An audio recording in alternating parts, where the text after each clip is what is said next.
Hello friends, ഞാൻ അനിറ്റ. ഇതിപ്പോൾ നമ്മൾ കസ്തൂരി മഞ്ഞൾ പറിച്ചുകൊണ്ടിരിക്കുവാണ്. ഇത് കഴിഞ്ഞ ദിവസം കുറച്ച് പറിച്ചിരുന്നു ആവശ്യത്തിന്.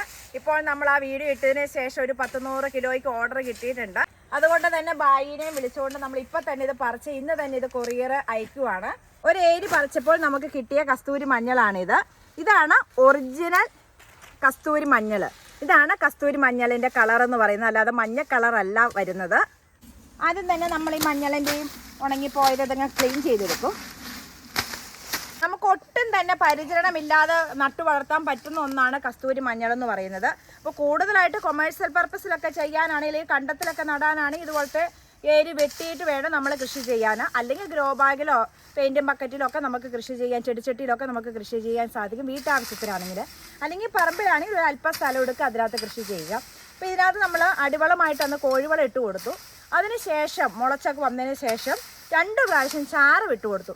അത് മാത്രമാണ് ഇതിന് കൊടുത്തേക്കുന്ന വളം. നോക്കിക്കേ, ഉണ്ട് ഇപ്പോഴും ചാരം കുറേയൊക്കെ ഇതിനകത്ത് കിടപ്പുണ്ട്. നമ്മൾ ഇലവളം കൊടുക്കും. അതായത് ഇലവളം കൊടുക്കുക എന്ന് പറയുമ്പോൾ നമ്മൾ ചവറ് പൊതയിട്ടാണ് ഇത് നടുന്നത്. അതിനുശേഷം നമ്മൾ പുല്ല് പറിച്ചിട്ട് അതിൻ്റെ ഇടയ്ക്കൊക്കെ കുറച്ചും കൂടി ഇലയൊക്കെ ഇട്ട് കൊടുക്കും. അത് മാത്രമാണ് നമ്മൾ ഇതിനാകെ കൊടുത്ത വളം. പക്ഷെ നല്ല വിളവാണ് കിട്ടിയിരിക്കുന്നത്.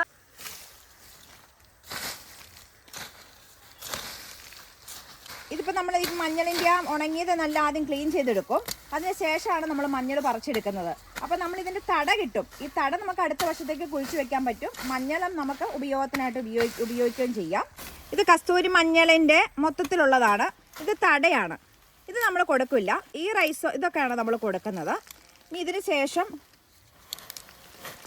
ഇത് കണ്ടോ, ഇത് അതിൻ്റെ തടക്കഷ്ണമാണ് വരുന്നത്. ഇതും കളയണ്ട. ഇത് നമുക്ക് അടുത്ത വർഷത്തേക്ക്, ഇപ്പം നമ്മൾ തണലുള്ള സ്ഥലത്തേക്ക് സൂക്ഷിച്ച് വയ്ക്കും. അത് കഴിഞ്ഞാൽ അടുത്ത പ്രാവശ്യം നമ്മൾ വിത്തിന് വേണ്ടി ഇത് ഉപയോഗിക്കും.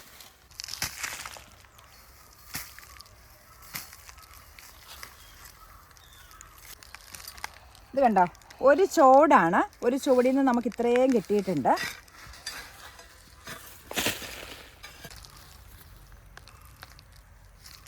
കഴിഞ്ഞ ദിവസം കസ്തൂരി മഞ്ഞളിൻ്റെ വീഡിയോ ഇട്ടതിന് ശേഷം എനിക്ക് വന്ന സംശയങ്ങളാണ്.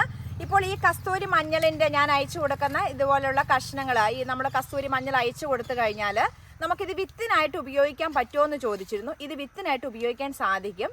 ഇത് നമുക്കിപ്പോൾ പച്ചക്കായിട്ട് നിങ്ങൾക്ക് കിട്ടിയതിന് ശേഷം പച്ചക്കായിട്ട് ഉപയോഗിക്കാം, അല്ലെങ്കിൽ ഉണക്കി സൂക്ഷിക്കാം, അല്ലെങ്കിൽ ഉണക്കി പൊടിച്ച് സൂക്ഷിക്കാം.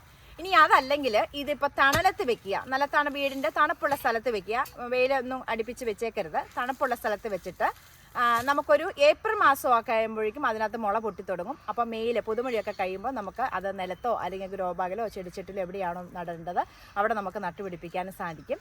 ഇതിപ്പോൾ നമ്മൾ പുറത്തേക്ക് കൊടുക്കുന്നുണ്ട്. നമ്മൾ കൊറിയറായിട്ട് അയച്ചു കൊടുക്കുന്നുണ്ട്. അപ്പോൾ നിങ്ങൾക്ക് ആർക്കെങ്കിലും വേണമെങ്കിൽ നിങ്ങൾക്ക് എന്നെ കോൺടാക്റ്റ് ചെയ്യാവുന്നതാണ്. വാട്സപ്പിൽ കോൺടാക്റ്റ് ചെയ്യാവുന്നതാണ്.